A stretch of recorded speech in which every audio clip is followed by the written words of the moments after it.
Hello, and thank you for joining me.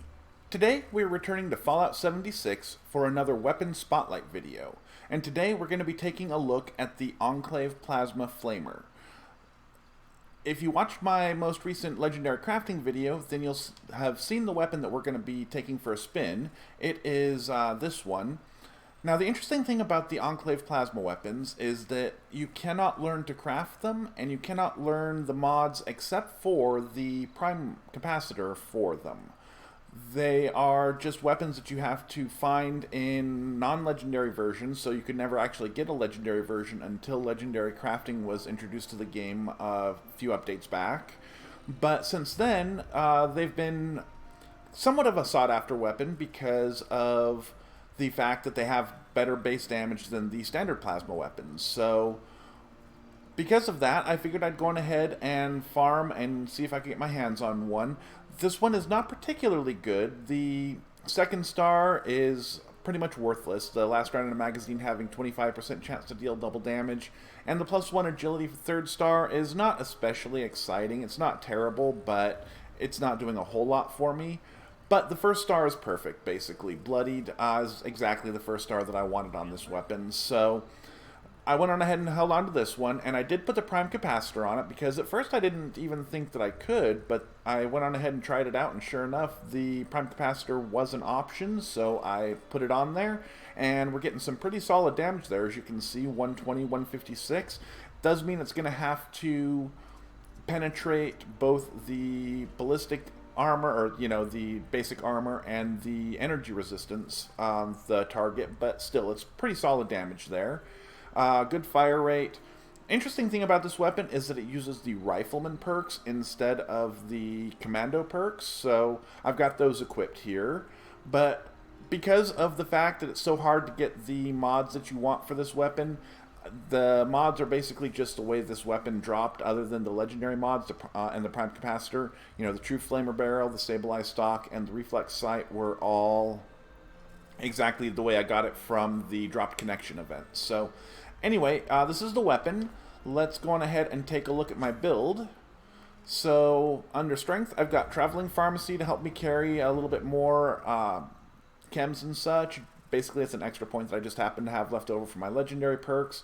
Bandolier to help me carry my ballistic ammo. Blocker to help me stay alive against melee enemies. Some of them can be pretty harsh when you are a bloodied build, and even somewhat if you are a full health build, so that's a very useful perk, I find.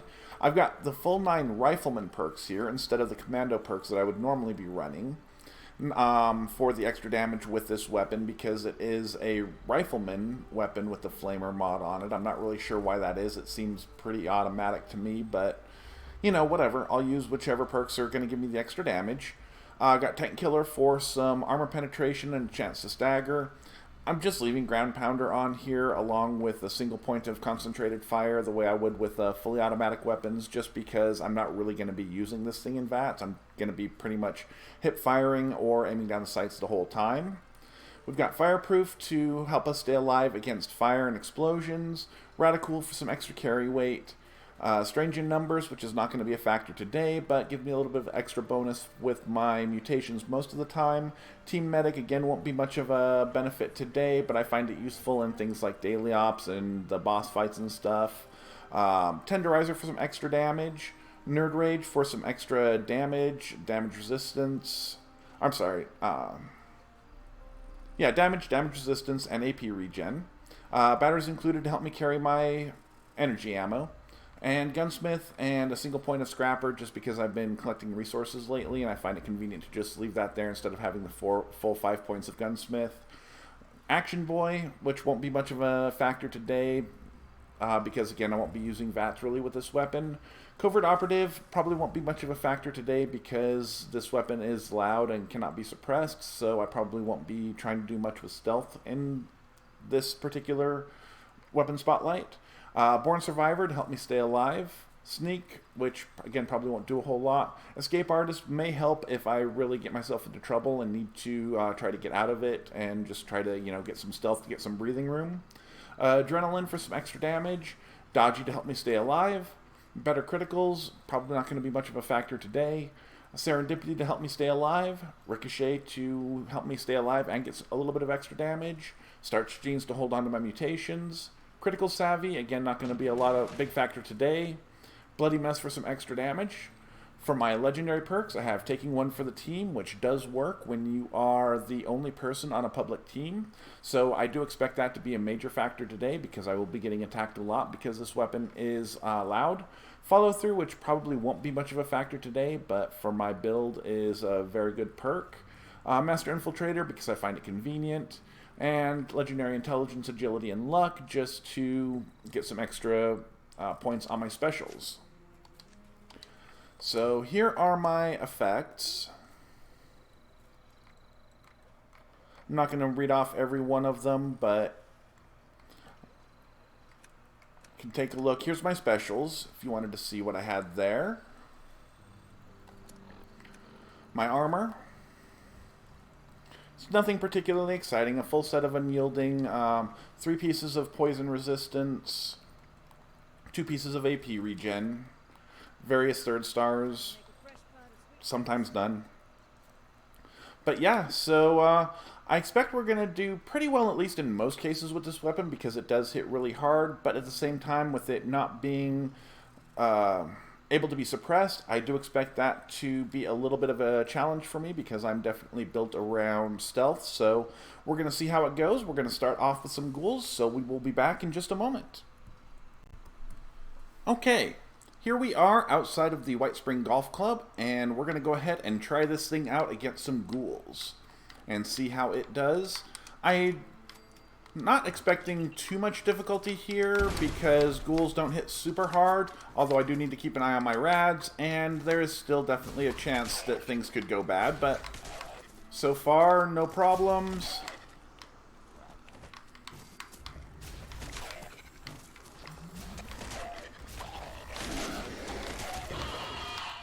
Yeah, no issues so far.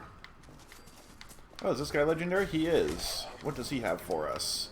An auto stim leather right arm, 1 star. Excellent. Oh, hey guys.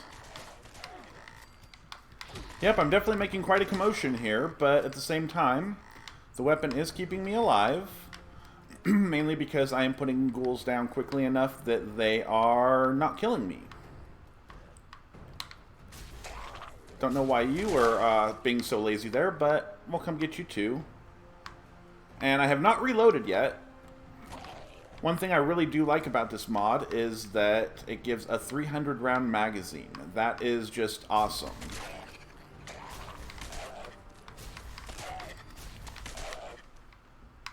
Is that a drug ghoul? Drug ghoul. I always try to grab those drugs off the drug ghouls because they're worth a good amount of caps, or sometimes they're useful, depending on what they are. I didn't really pay that much attention. I just kind of grabbed them.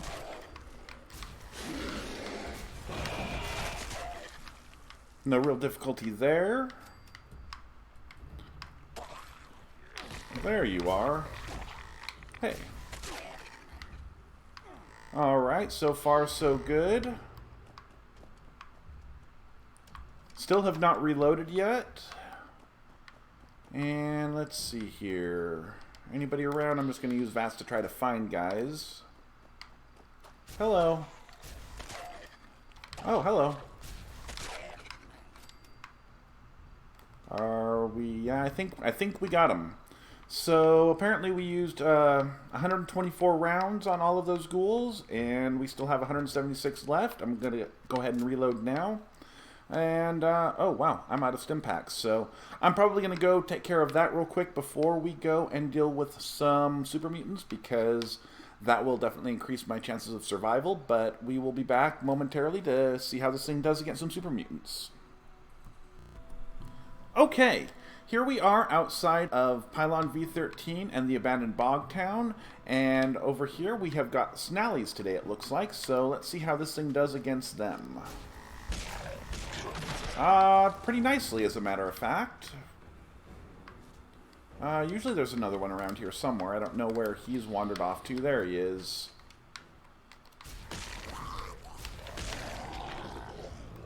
Yeah, no real difficulty there.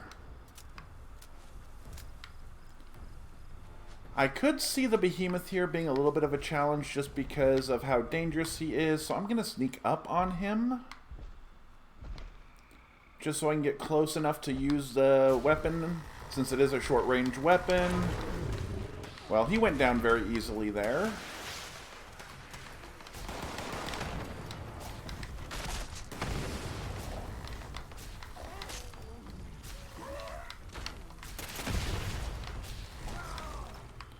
Okay, well, we made short work of those super mutants.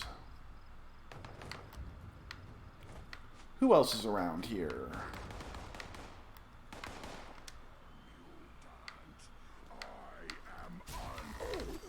You're un what? Unliving? Okay.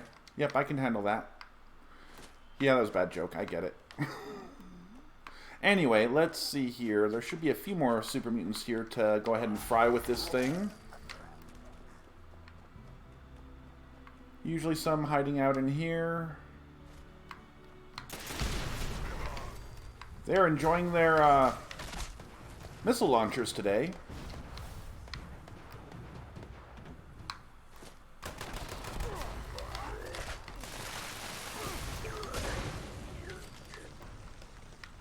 So yeah, this thing is just basically melting these things. They are just going down very, very quickly.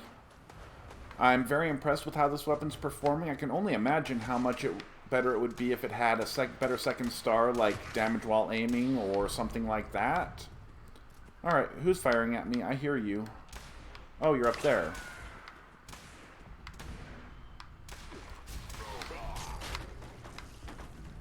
I will take those fusion cells.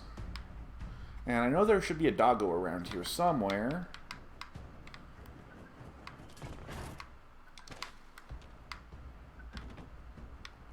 Wherever he's hiding.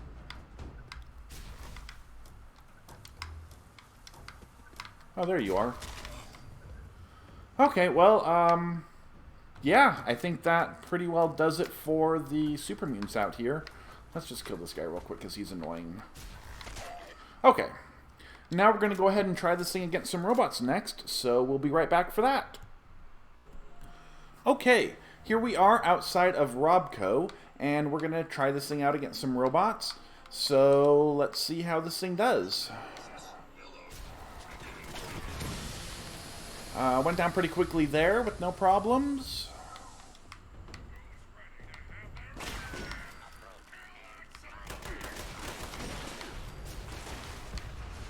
And the range is a little short on this thing. That's probably its biggest drawback, but it's not really that bad.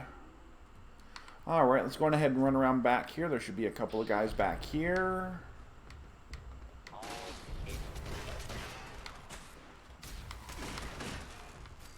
And then we'll go find the RoboBrains around back in the little area back here, whatever you want to call this.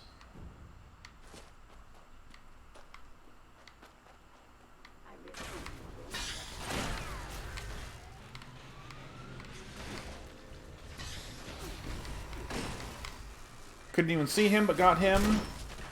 Yeah, this thing is just putting things down like nobody's business. So, yeah, I'm very impressed with the performance of this weapon. Even though, yeah, it's really only got one particularly good star. It is just shredding things.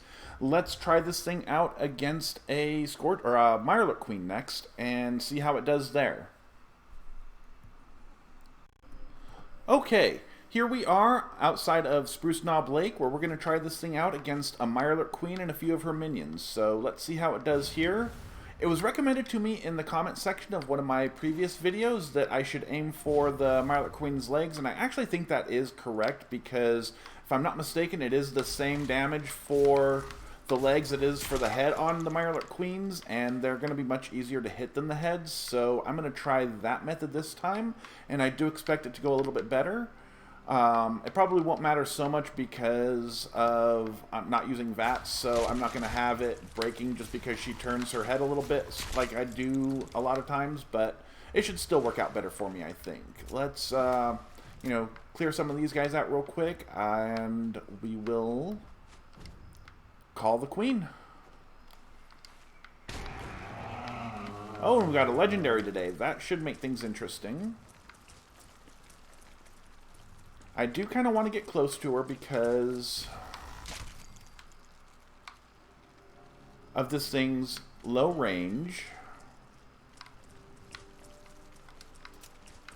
I did not need to make that reload there, but...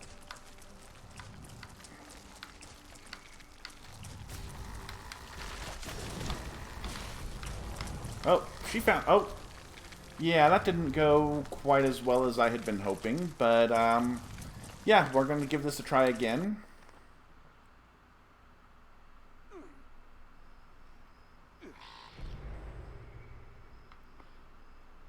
And it looks like my weapon could use a little bit of repair here, so let's do that real quick. And my health is a little bit higher than normal. I'm outside of Nerd Rage right this second, but I'm going to go ahead and stay there to try and have a little bit better chance of surviving.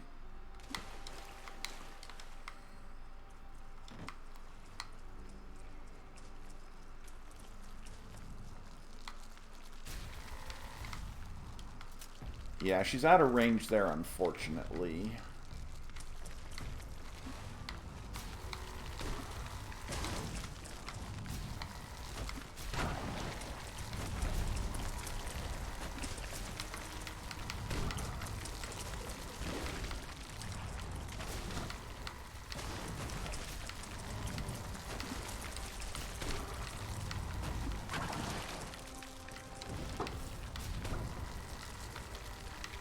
And kind of aiming for the head here just because that's what the target that's in front of me. And we got her. Took a little bit of fancy footwork there, but... You know, if you're going to be doing the run and gun thing then without power armor, then that's sometimes the way it's going to have to go. Especially if you are using or running at low health. And for all that, we got a 1-star Furious Power Fist. So thank you very much there, Bethesda. Yeah, so... Didn't need to reload. That was actually very helpful during that fight, and the extra health that I got from having died and having it started me a little bit higher health was beneficial as well. So, yeah, overall that wasn't too bad. I did kind of expect to have a death at least some point in this video just because of the lack of stealth, so I'm surprised it took this long. But let's go on ahead and see how this thing does against a Scorch Beast. So we will be back. Okay, here we are outside of Drop Site V9 and the Fisher Site Prime to try this thing out against a Scorch Beast or 3. So, I do kind of expect to have a little bit of difficulty with this just because of its short range, so we may only really be able to damage the Scorch Beasts when they've landed. If I said Scorch Beast Queen, I meant only Scorch Beasts. I tend to do that a lot, so if I say that, then it's not intentional. But we'll start off by killing the Scorched over here, see if we can get some attention on us. Because we're definitely going to need the Scorch Beast to come and find us.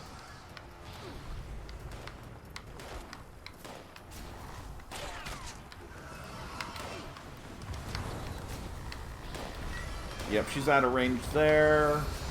You're not. Now you are. Yeah, the range on this thing is the biggest drawback. If one of them would just land, we'd be in a... Ah, what do you know? Put that one down real quick. Ah, that helps. Thank you.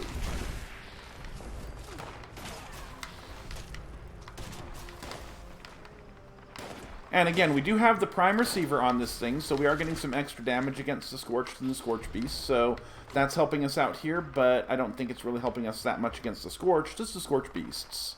Because the Scorched are pretty squishy as it is.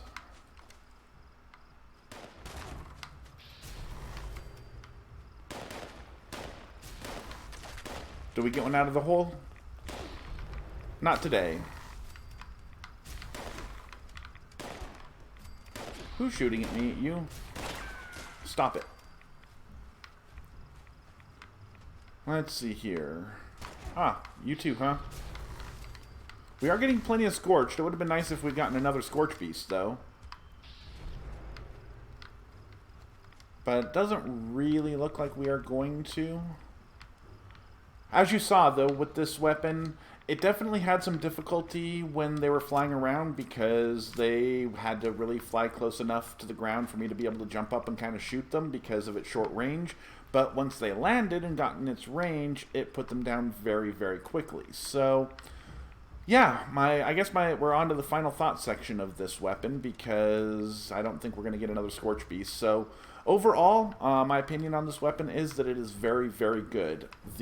I will definitely continue doing some crafting and trying to get a version of this that is bloodied or possibly anti-armor with a better second and third star, but for now I'm very happy to have this weapon in my arsenal. It's not the kind of weapon I would want to use in every situation, but it definitely has its uses and is a lot of fun to run around with. So please remember, if you've enjoyed my content, be sure to like, comment, and subscribe. It really helps the channel out and doesn't cost any money.